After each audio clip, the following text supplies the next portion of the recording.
Good morning friend, standard 10 chapter number 12 છે વિદ્યુત continuous કરીશું. વિદ્યુત પાવર સુધી આપણે આવ્યા હતા. 36મો ક્વેશ્ચન છે વિદ્યુત પાવર એટલે શું, તેનું સૂત્ર મેળવો, વિદ્યુત પાવરનો એકમ જણાવો.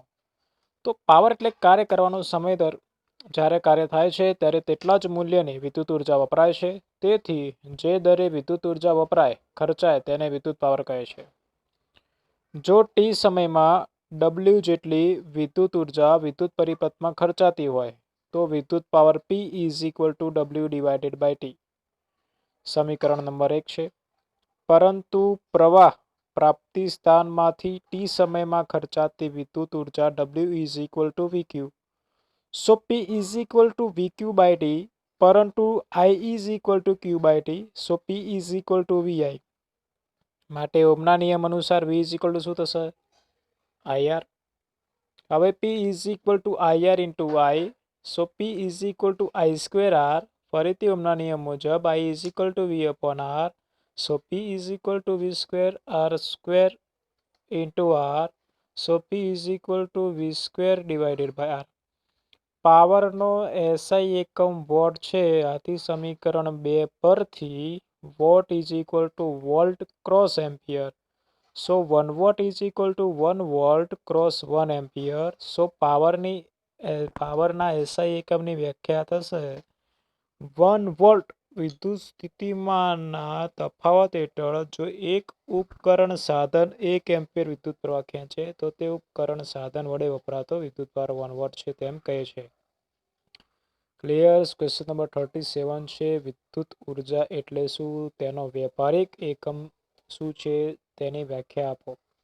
તો એની વ્યાખ્યા છે વિદ્યુત ઉર્જા એટલે વિદ્યુત પરિપથમાં ટી સમયમાં ખર્ચાતી કુલ ઉર્જા.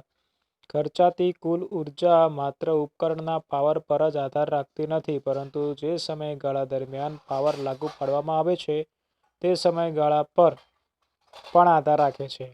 જો ટી સેકન્ડ દરમિયાન પાવર P વોટ લાગુ પાડવામાં આવે તો થતું કાર્ય કે ખર્ચાતી વિદ્યુત ઉર્જા W is equal to P into t, અથવા વિદ્યુત ઉર્જા W is equal to power P into સમય ટી.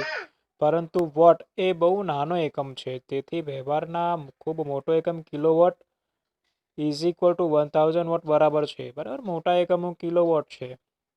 વિદ્યુત ઉર્જા એ પાવર અને સમયના ગુણાકાર જેટલી હોવાથી તેનો એકમ વોટ કલાક પણ છે. 1 વોટ પાવર 1 અવર સુધી વપરાય તો વપરાતી વિદ્યુત ઉર્જા 1 વોટ અવર કહે છે. વિદ્યુત ઉર્જાનો વ્યાપારિક એકમ કિલોવોટ અવર છે, તેને યુનિટ પણ કહે છે. 1 kilowatt hour is equal to 1 kilowatt cross 1 hour. 1000 watt cross 3600 second is equal to 3.6 cross 10⁻⁶ WS is equal to 3.6 cross 10⁻⁶ joule થશે. ક્લિયર. આપણો ક્વેશ્ચન છે જે હતો લાસ્ટ હતો. કોઈ બી ક્વેરી તો પ્લીઝ મને કમેન્ટમાં જણાવો. Thank you so much for watching. Please like, share અને સબસ્ક્રાઇબ. ચેનલને સબસ્ક્રાઇબ કરો અને શેર કરો. Thank you so much for watching.